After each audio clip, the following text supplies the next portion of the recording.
ഇത് കഴിക്കാനായിട്ട് ഞാൻ മാത്രം പോകും നേപ്പാളിലേക്ക്. ഈ സാധനം കഴിക്കാത്തവരുണ്ടെന്നുണ്ടെങ്കിലേ ഇപ്പം വിട്ടോ നേപ്പാളിൽ ഭക്തപൂറിലേക്ക്. അപ്പം കൈസേ ആദർശാണേ.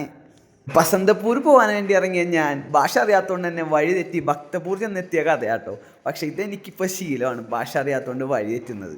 പക്ഷെ എന്താ പറയുക, ഈ വഴിയേറ്റൽ അനിവാര്യമായിരുന്നു കേട്ടോ. നേപ്പാളിലെ 3 ദർബാർ സ്ക്വയറുകളിൽ എനിക്കിനി കാണാനുണ്ടായിരുന്ന ഈ ഭക്തപൂർ ദർബാർ സ്ക്വയർ ആയിരുന്നു കേട്ടോ. അങ്ങനെ ടിക്കറ്റ് എടുക്കാൻ ചെന്ന് കഴിഞ്ഞപ്പോൾ ഫോറിനേഴ്സിന് 500 രൂപയാണെന്ന് പറഞ്ഞു. കണ്ടപ്പോൾ തന്നെ കാണാൻ വളരെ മനോഹരമായിരുന്നു പുറത്തെ കാഴ്ചയിൽ തന്നെ. പക്ഷെ 500 രൂപ ചോദിച്ചുകൊണ്ട് തന്നെ സെക്യൂരിറ്റിക്കാരന് ബൈ പറഞ്ഞ് ഞാൻ അവിടെ നിന്ന് ഇറങ്ങിട്ടോ.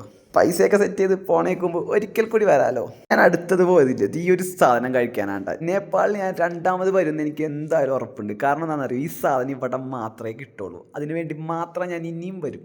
നേപ്പാളിലെ ഈ ഭക്തപൂർ എന്ന് പറയുന്ന ഈ സ്ഥലത്ത് മാത്രമേ ഈ സാധനം ഇത്ര ടേസ്റ്റിൽ കിട്ടുകയുള്ളൂ കേട്ടോ. അതുകൊണ്ട് തന്നെ ഇതിന് ഫേമസ് ആണ് ഈ സ്ഥലം. ഇതിൻ്റെ പേരാണ് ജുജുതൈ.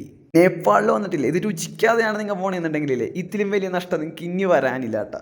പാല് തൈരാകുന്നതും പിന്നെ വെണ്ണയാകുന്നതും ഒക്കെ മനസ്സിലാക്കാം കേട്ടോ. പക്ഷെ ഒരു തൈര് എങ്ങനെ ഇത്ര ടേസ്റ്റിലേക്ക് മാറുന്നതെന്ന് എത്ര ആലോചിച്ചിട്ട് എനിക്ക് മനസ്സിലായില്ല കേട്ടോ.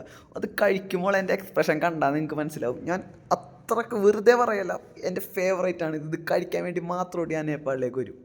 ഇതൊന്ന് വീട്ടിൽ ട്രൈ ചെയ്ത് നോക്കാമെന്ന് വിചാരിച്ച് ഞാൻ അവിടെ കടയിലുള്ള ആളുകളോടും അവിടുത്തെ ലോക്കൽസിനോടൊക്കെ ചോദിച്ചിട്ട് ഇതെങ്ങനെ ഉണ്ടാക്കണമെന്ന്. പക്ഷെ അവരെല്ലാവരും ഒരേപോലെ പറഞ്ഞതില്ലേ. നേപ്പാളിലും ഇത് പല സ്ഥലങ്ങളിലും കിട്ടും, പക്ഷേ നേപ്പാളിൽ ഭക്തപൂരിൽ മാത്രമേ ഇത് ഇത്ര രുചിയിൽ കിട്ടുള്ളൂ കേട്ടോ. അപ്പോൾ അവർ പറഞ്ഞത് ഇവിടുത്തെ കാലാവസ്ഥയാണ് തൈര് ഇത്ര രുചിയിലേക്ക് മാറാനായിട്ട് ഇതിനെ സഹായിക്കുന്നതെന്നാണ് കേട്ടോ. പറഞ്ഞത് ശരിയാണോ എന്ന് എനിക്കറിയാൻ പാടില്ല. കൊതി കൊണ്ട് ഞാൻ ഒരു കപ്പും കൂടി വാങ്ങിച്ചിട്ടാ. അങ്ങനെ പടേന്ന് അതും തിന്ന് നമ്മ അവിടെ നിന്ന് ഇറങ്ങിയിട്ടാ. പല വിലകളിൽ ഇത് അവൈലബിൾ ആണ് കേട്ടോ. ഞാൻ വാങ്ങിച്ചത് 60 രൂപയുടെ കപ്പായിരുന്നു കേട്ടോ. 60 നേപ്പാളി തുക.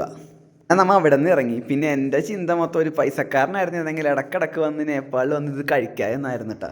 അപ്പം നേപ്പാളിലേക്ക് യാത്ര ചെയ്യുന്നവരുണ്ടെങ്കിൽ ഇത് വിട്ട് കളയല്ല കേട്ടോ. പുതിയ രുചികളും സ്ഥലങ്ങളും തേടിയിട്ടുള്ള നമ്മുടെ യാത്ര തുടരുകയാണ്. എല്ലാവരും കൂടെ നിൽക്കാൻ സപ്പോർട്ട് ചെയ്യുക. അടുത്ത വീഡിയോ കാണാം. Okay, by.